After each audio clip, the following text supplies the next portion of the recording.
Welcome again, everybody, to another one of my podcasts. And if you're watching on YouTube, hello. I am every single time I say this, delighted, but I am delighted to have the wonderful Devon Banks on today. Hello, Devin. How are you? I'm great, thanks. Good stuff. So Devin is with, I'm probably going to get this wrong, Devin, Huss Alerts. And she describes herself on LinkedIn as her title on LinkedIn, I should say, is Women in Tech Sales, 2x LinkedIn Sales Star. She, her in terms of pronouns. So I know Devin through Justin Michael's insane Salesborg chats, and some of the conversations that we've been having offline within that group, I think, are raising some interesting debate, shall we say, in the world of sales, just more broadly. And we'll see where we go with that today. However, I just wanted to get Devin on because she has pivoted her career a number of times. I want to talk about how she's managed to get 2x LinkedIn Sales Star, because that is awesome. And then just get her insights, dare I say it, from women in tech sales. So as everyone listening, this kind of goes all over the place. Devin, enough about me. Introduce yourself: who, what, why, when, where. All right, so I am Devon Banks. I'm based out of Toronto, Canada. I, like I said, I work for a company called Huss Alert. What we are trying to do is make the roads safer for everybody through connected vehicles. I have been there since February 1st. I am the first official SDR at Huss Alert, so it's very exciting. Growing tech company based out of Chicago. I actually come from, this is, like you said, my third career pivot. Previous to this, I was working for Canada's largest chicken wing restaurant as their as their general manager of training and development, which was an amazing job. I basically ate chicken wings every day. I love chicken wings. Yeah. I worked with an amazing team over there, building out their training and development program for new and existing franchisees. And before that, I was teaching English in Taiwan for 9 years.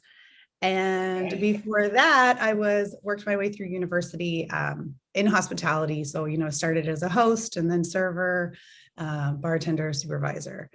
So I've been had a few different careers.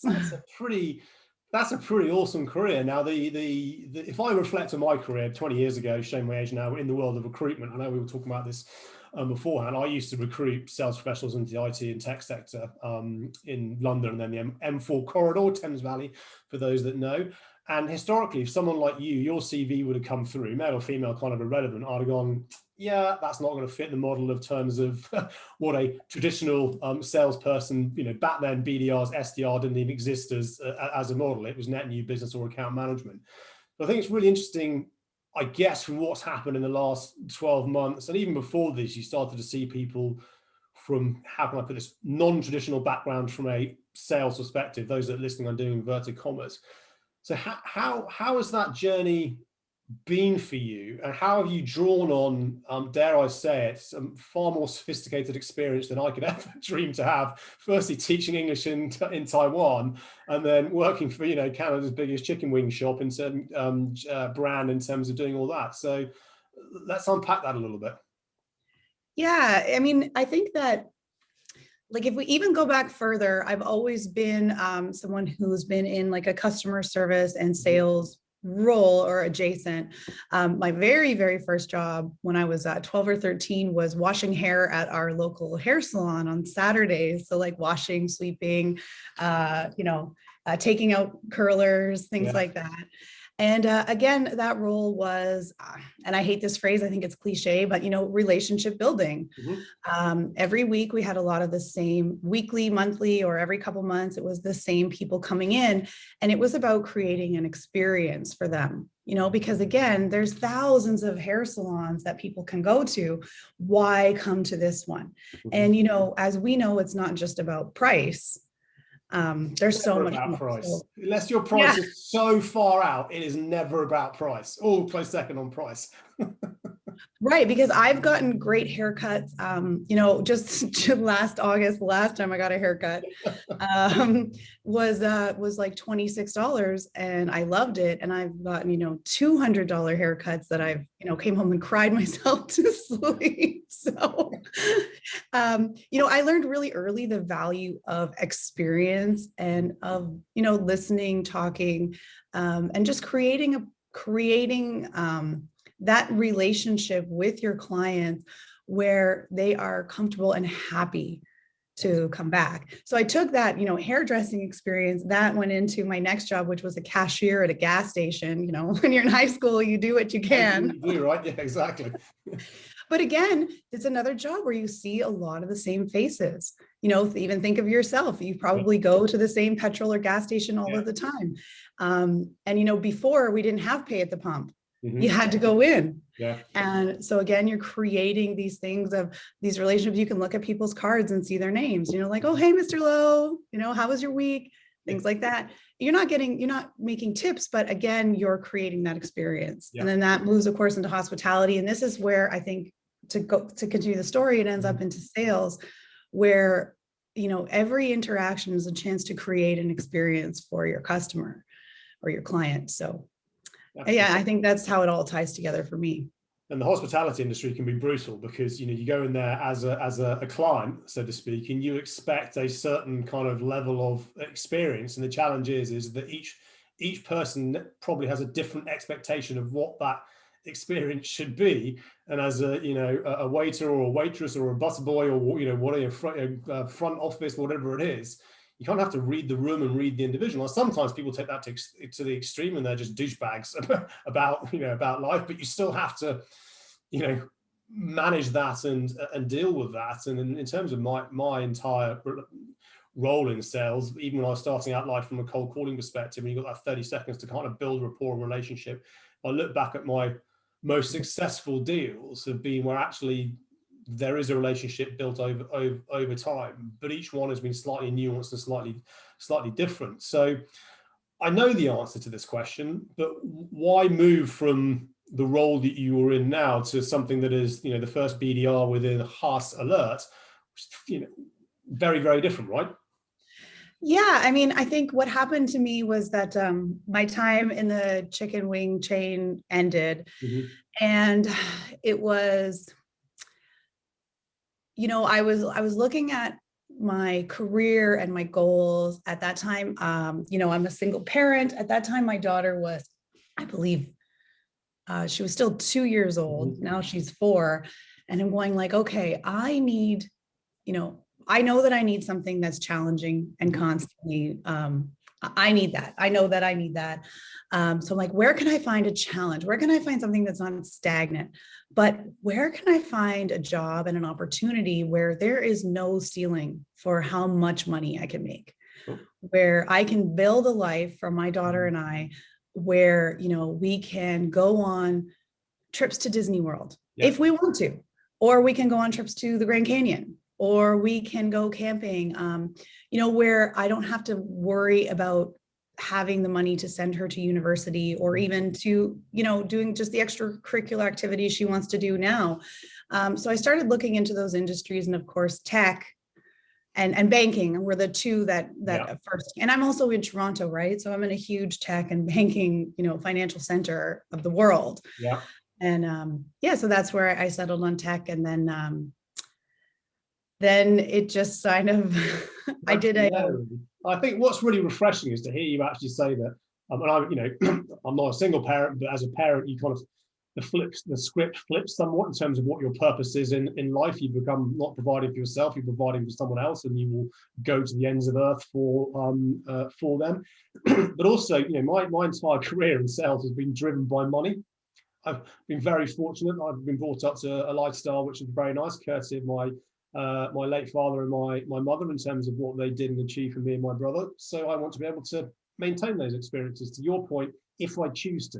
Doesn't necessarily mean I will to, but I do sometimes think that people are afraid to admit themselves. They're in it for the money, and they're in it to make money, to also better themselves, but better your lot, or provide something in terms of in terms of what's what. So that's refreshing to hear somebody admit that. Thank you, because I'm cut from the same cloth. So what did you find was the hardest kind of switch from the world that you were in terms of chicken wings through to moving into tech sales? Because I've just made this move into tech sales myself, having just joined a SaaS company, and already seeing the differences, the nuances that brings with it. But I'd welcome your insight, and certainly that balance as a single parent, especially over the last 12 months of chaos we've had to endure.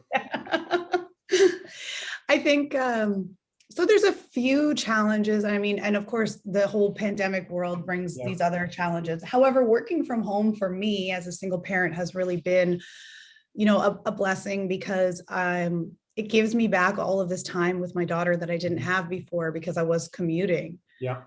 And even we were just talking about this before, I used to spend an hour getting ready in the morning and trying to balance getting her fed and dressed while I'm trying to do that. And now, I can just really focus on being present with her. And also when she comes home. Yeah. Now to go into the things, I can't really work past 5. She comes in, and if I say, "Hey V, do you mind if I make a few more calls?" And she says, "No."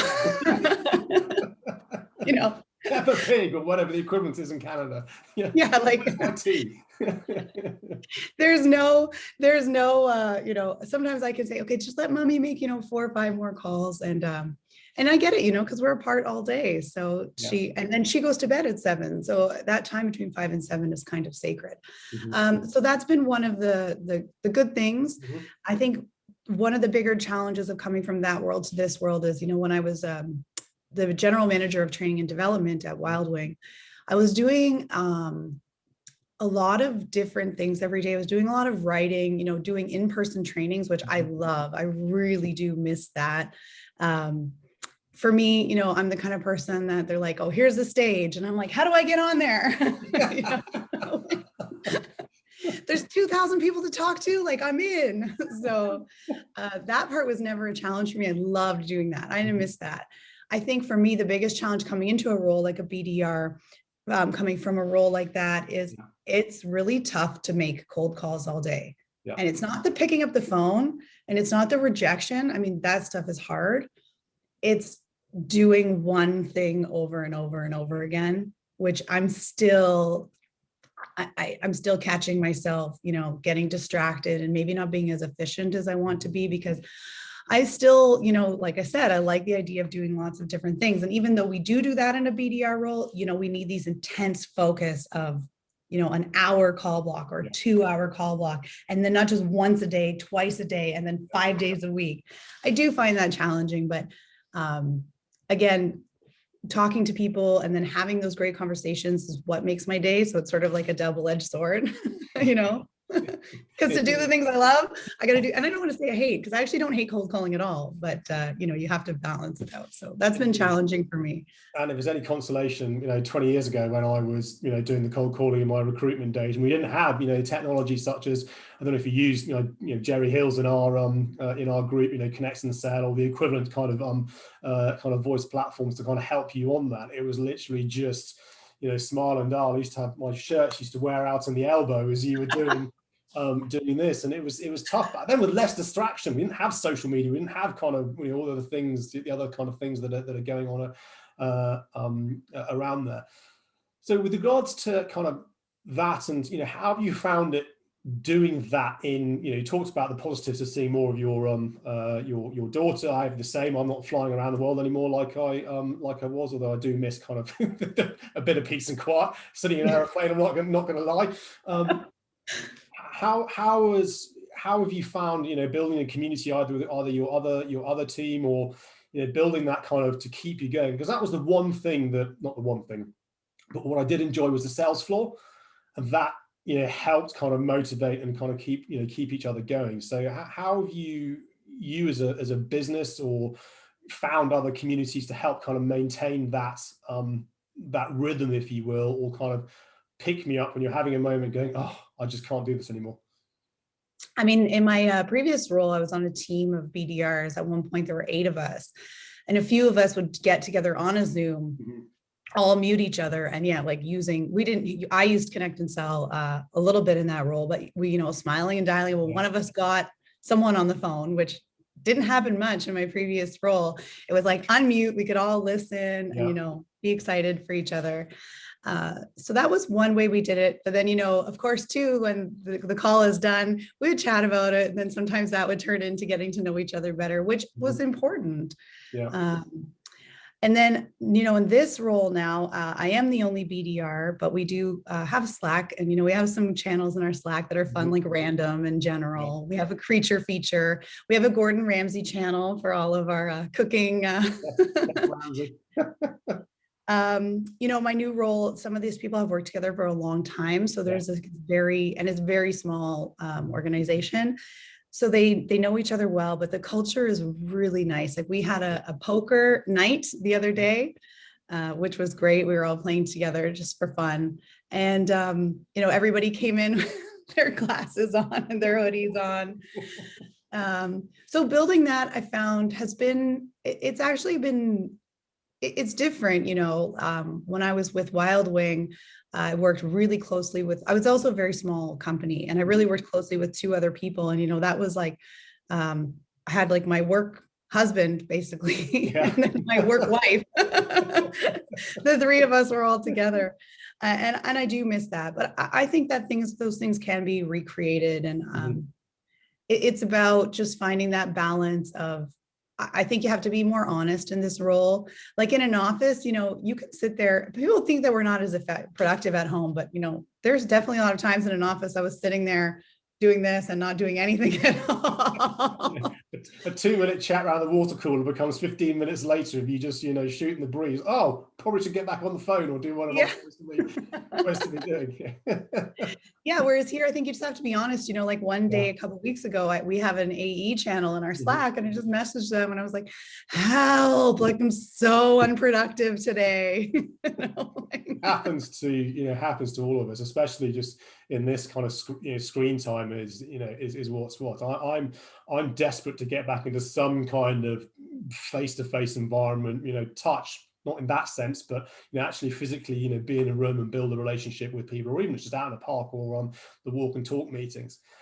We touched on this before we came on air. I mean, it sounds much grander than it is, but the pandemic has impacted a hell of a lot of people, especially in the hospitality industry around the world. You see it in the UK; it's been decimated. I'm sure it's the same in in Canada and the countries that all countries have been really affected by this. And you feel that a lot of people are probably going to, if not, are going to maybe have to follow your footsteps, if that's the right turn of phrase, that move from a hospitality gig into something completely different. So what would your advice be for them if they're kind of sitting there and listening to this going, I've just been made redundant, or it's not looking good in terms of XYZ. What the hell do I do with the skill set that I have? It's very daunting, I think, because a lot of people who are in hospitality for a long time, they're really passionate about it. I have friends who have been in hospital. It was their first job. And, 20 years later, they're doing it because they truly love it. So I think, it's a process because and they didn't have a chance to really grieve. They went from having a successful job that they loved, making money, to nothing overnight. So I think, it's been hard and I've seen people go through, on social media, some of my friends on Facebook, I saw the year of them posting and then going back to work and then getting locked down again. I don't know if we are, today is, we're the beginning of April. We're actually on another lockdown here. This is April 2021 now. So we've been on lockdown in Toronto for basically 13 months. So I think my advice to them would be, exploring something new. It doesn't have to be permanent. It can just be, you don't have to give up being in hospitality. I think that, we have to look at those hospitality skills that we have and how they actually relate and are very relevant to tech sales. One of my best friends, she's right now a manager here, and I'm trying to help her make that transition. And we're going through, and I said, look at all these skills that you have. You are an experience maker. You are so organized. You can deal with multiple different personalities. And you touched on that earlier, multiple different personalities and needs and wants all simultaneously. And, I wanted to touch on that point you said is not only in hospitality are you dealing with all these different personalities and these people with all these different expectations, the same person can have different expectations every single time they come in. And you would see that when we would have these regular customers, come in with their friends to watch the game. And then the next day or a couple of days later, come in with their wife and their kids, and then, come in on a business lunch. So you really have to also adjust and understand what people need and want in that moment. And really successful hospitality people can do that. So I think, it's about telling your story. And one thing is, I think LinkedIn is a really powerful way for hospitality people to do that, because they can use their own words to showcase and highlight their skills and say, hey, look at all these amazing things that I can do and that I've done. And look how they're parallel and relevant in tech sales. So I think it's really just sitting down and realizing that you have this incredible skill set that can make you super successful, because hospitality people are already in sales. Indeed. And the sales is, it's interesting you're talking about the experience, because I'm now starting to see this narrative come through around the overall experience economy. And as we come through the other side of this, and whatever the other side looks like, the expectation is now at a certain level that whenever a customer or future customer touches an organization, whether it's tech sales, fintech, banking, doesn't really matter, whether it's physical in this sense or back to actual physical in terms of meetings, through to the website, through to the content you read, the organizations that start to figure this out and figure out what is the best overall end-to-end experience that we're providing, and that when we actually engage with our customers or future customers, that we are maintaining that level of experience, those organizations will start to win, and start to win big, because every time they come back and talk, Devin is setting the standard of what the experience should be of receiving a cold call. So once they get to know you, yes, I'm going to take Devin's call again, versus somebody who's not creating the experience that Devin can. Oh, that was really, I'm not. But again, it could be, to your point of the different they're coming in with on their own family, business, etc. Within sales, every single day, everyone's dealing with different stuff, especially if you're stuck at home and your children aren't doing what you want them to do in the morning, or the bath time for us is always just a freaking nightmare. So it's just always that time of night. It's just, please, just once do what I want you to do. It's sales is really hard. It is really, really, really hard. And in terms of, sales is hard, and I know we touched on this this earlier, and go as far as this with as much as you want to, but how have you found it as being a woman in sales? Because yes, women, there is the women men thing in hospitality, from waitresses to waiters to busboys and so on, and we can go there if we want to, but I think we need to. But also, women in sales, and it's a very patriarchal environment, and I'm just seeing some interesting conversations just that are starting to bubble up and need to be had. And I'm the father of a son and a daughter. I'm married to a successful woman who is driving her career through a very patriarchal dominated environment, and that's as much just the nature of the generation has to retire to allow that pipeline of next talent to come through. But as a 2x LinkedIn sales star, you're obviously doing something right. But let's just touch on this a little. Yeah, I think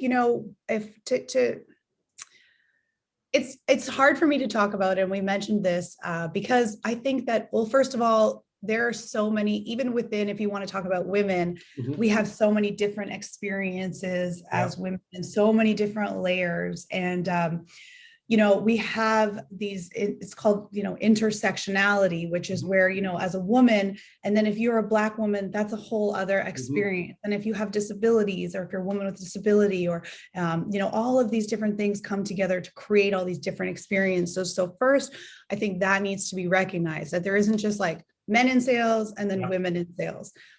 There's all of these different layers. And I think where we're going to start to see it is that the idea of this sort of, and I think that's why the title of your podcast is very interesting, as Death of a Salesman. I think that's what we're going to see, is this death of the idea of what is a salesman and a salesperson. Because as we start bringing in the diversity and the dimensionality, we're going to see that, everyone talks about these skills that you need to be successful in sales. Well, is that really, are those the skills that you need, or that's just the skills they've worked in this world that's been more one-dimensional?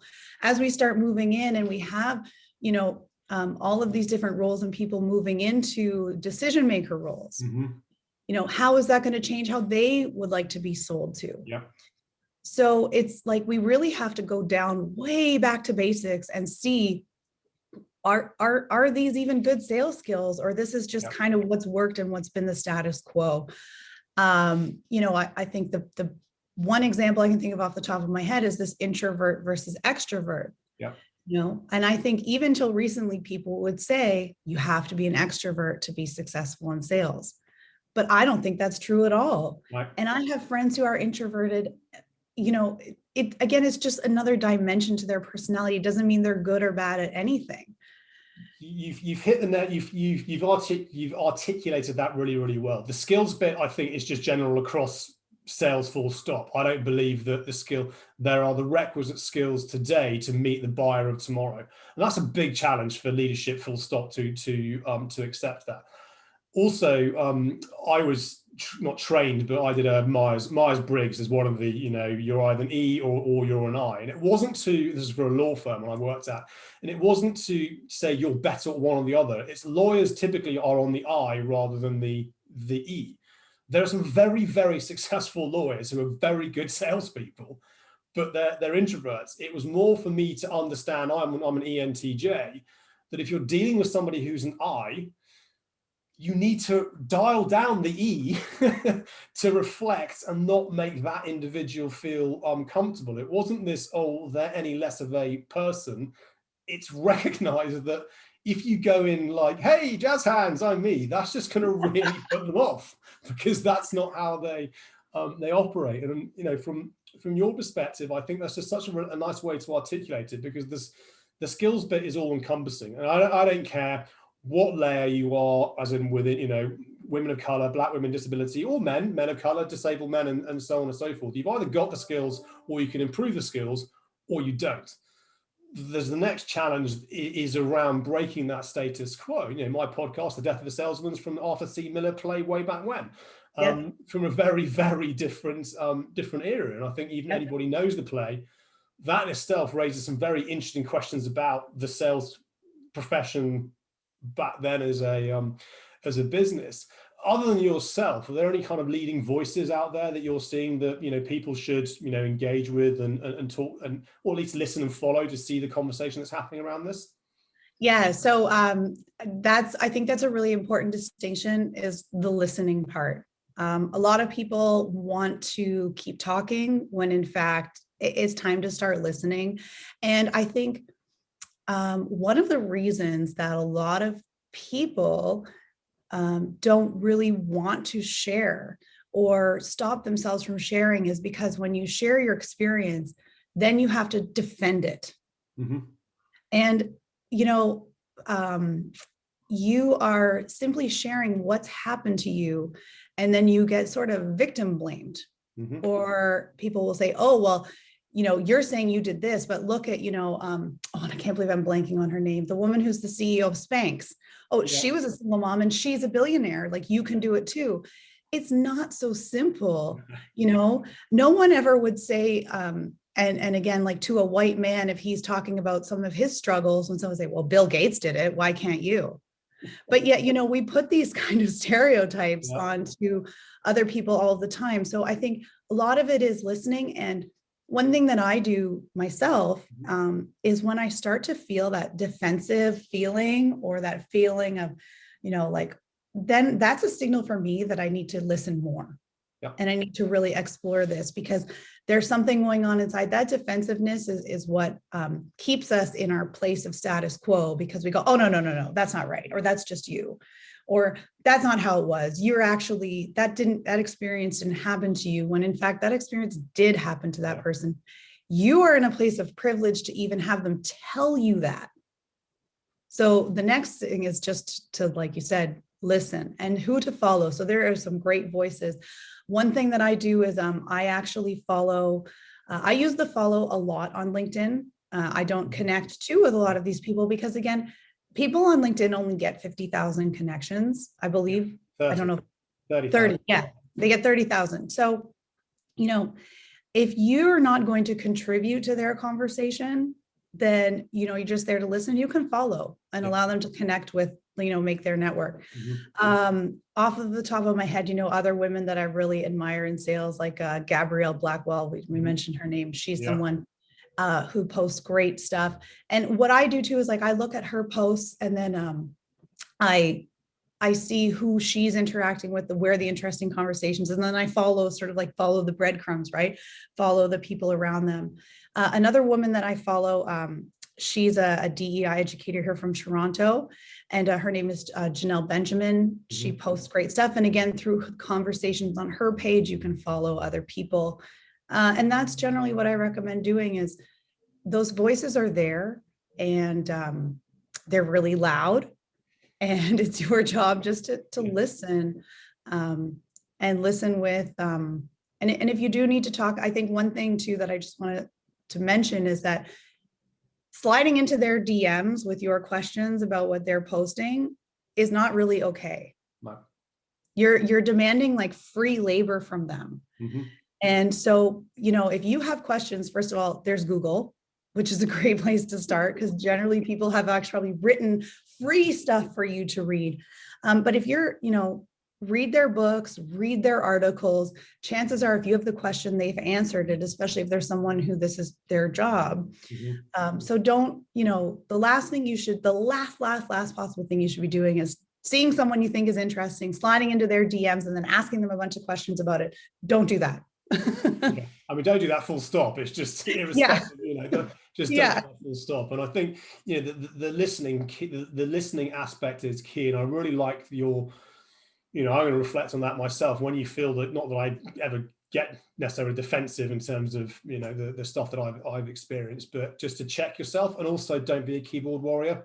That's the other challenge with social media. Sometimes you may think that what you are writing doesn't come across in a certain way because you're hearing the tonality in your head, but in whether it's social media, whether it's email, whether it's WhatsApp, whether it's just read there in black and white, and you're like, that's not come across. Maybe you didn't intend it, maybe you didn't intend it. And maybe, you know, I've started to, you know, just talk to women in my life who I know and go, okay, I just want to listen to what you're experiencing. I said, my wife, sometimes she comes downstairs, huge frustrations in terms of what she's experienced.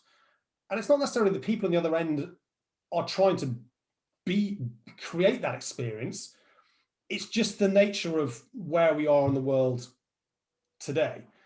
And the listening bit, and then reflecting on, well, what can I do to make sure that this doesn't happen? And I said, you know, becoming the father of a daughter has, not that it wasn't, because my mother brought me up in a very certain way. So, you know, in terms of all of this, but yeah, it's interesting. The conversation needs to be had. So I'll make sure I add Gabrielle. I know the other lady. I'll make sure that I put her. I will follow her and put her into the link for this podcast. To end with you, Devin. What can people do if, you know, people I've talked about sliding to DMs? However, if there are people in listening to this, are they welcome to connect with you and learn a little bit more about your journey, especially those in the hospitality industry that may be, you know, making that shift? Yeah, especially other fellow like people from hospitality, women in sales. You know, maybe to end this off on what a great power LinkedIn is, and even networking, and how much helping other people can make a difference. Please connect with me. please check out my featured posts. If you are trying to break into sales, I have made a couple posts in the past about things that you can do today for free to start your sales journey. One of those things being like Salesforce Trailhead. There's a lot of things that you can do for free starting today that you can start building your LinkedIn profile and sort of your credentials. So when they say like, do you have experience with a CRM? You could be like, I'm a Salesforce Ranger. And I was a Ranger before I even worked using Salesforce because, I had some free time last year. But I think to end it off is yesterday, my LinkedIn notifications are almost zero because as you said, it's so distracting, but I get pinged when I get tagged in a post. So I get this ping and I thought, okay, I got tagged in a post. Interesting.